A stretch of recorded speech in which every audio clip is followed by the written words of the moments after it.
Stop intermittent fasting if you want to have hormonal balance.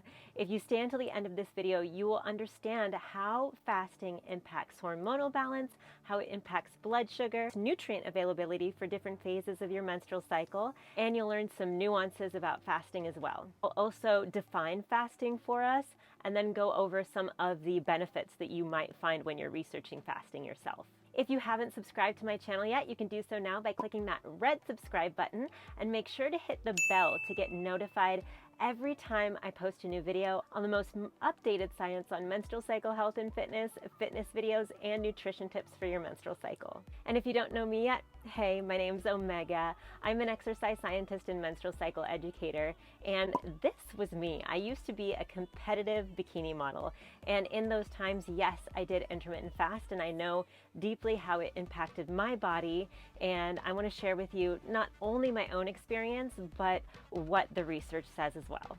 So let's dive in. First to note, there's a lot of different types of fasting, and a lot of research papers will study 24-hour fasting or 7-day fasting, and most of us do intermittent fasting. So we fast for like 8 to 12 hours and then we eat again. So an 8-hour fast is something that we might do all when we're sleeping, whereas a 12-hour fast is a little bit longer than what happens when we are sleeping.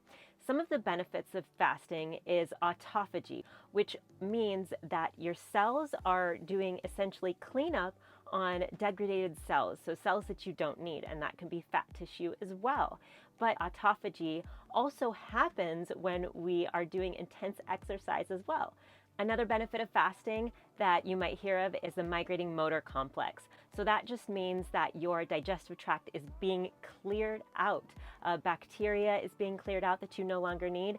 And we can also stimulate the migrating motor complex by doing things like yoga, meditation, or breath work. So now point number one, let's talk about hormonal balance.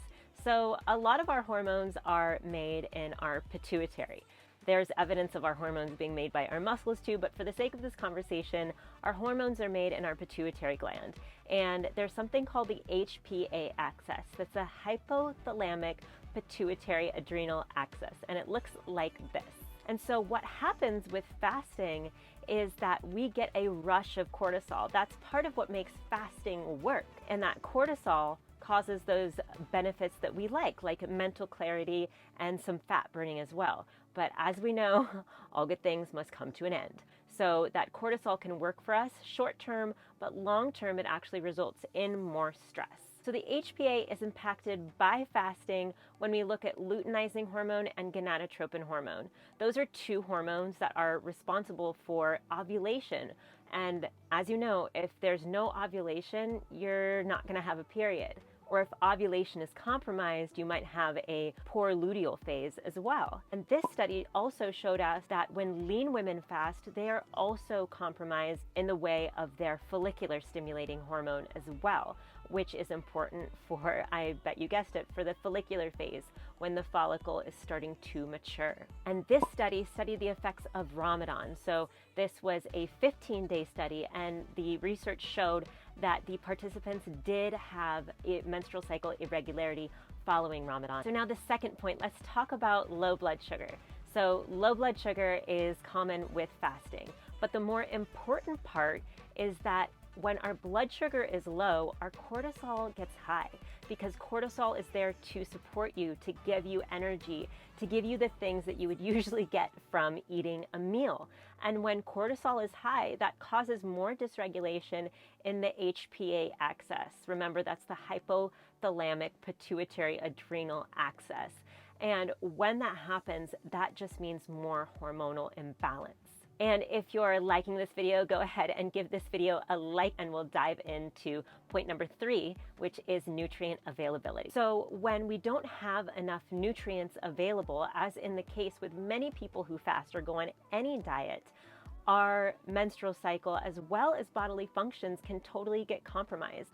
If we're not getting the nutrients we need at the different phases of the cycle, And yes, we do need different nutrition at the different phases of our cycle, then we are compromising our menstrual cycle. We're compromising egg development, we're compromising ovulation, and we're compromising having a gentle luteal phase as well. Even the fact that fasting alone causes blood sugar dysregulation, low blood sugar, could compromise our luteal phase, making things like irritability even more amplified. And so the big takeaway here is that we need a varied diet.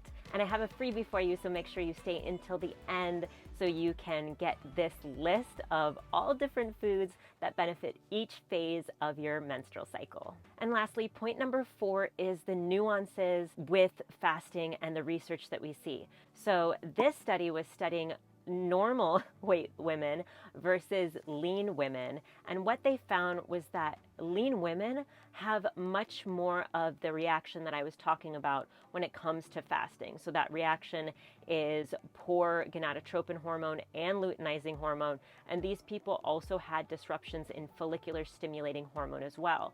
So that shows us that lean people would definitely not benefit from fasting. Whereas studies studying obese women show that their menstrual cycle wasn't at all affected, and their luteinizing hormone and gonadotropin hormone weren't affected either. So that just shows us that A, more research needs to be done, and B, depending on our body type, we're going to have different reactions to fasting. And the long and short of it is that fasting isn't sustainable. You are going to want to eat that cookie, you're going to want to eat the cake at the party, you're going to want to enjoy a meal outside of your windows of fasting, so to speak. But fasting causes this restriction, and more importantly, it turns you off from your own bodily cues, and your bodily cues are there to guide you. So now for the freebie. I have a free PDF that will take the guesswork out of eating right for your cycle. So I break down each phase of your cycle, the different nutrients that you would benefit from getting at each phase of the cycle, as well as a grocery list and food recommendations for each phase of your cycle. So it really, again, helps take the guesswork out. And if you'd like that, go ahead and download it using the link in the description below. Thank you so much for watching. Go ahead and give this video a like and leave your biggest takeaway in the comment below. If you are not a subscriber yet, make sure to subscribe by hitting that red subscribe button and clicking the bell to get notified every time I post a new video on menstrual cycle health and fitness. And if you are new to cycle syncing, make sure to check out this cycle syncing playlist next. I'll see you next time. Bye.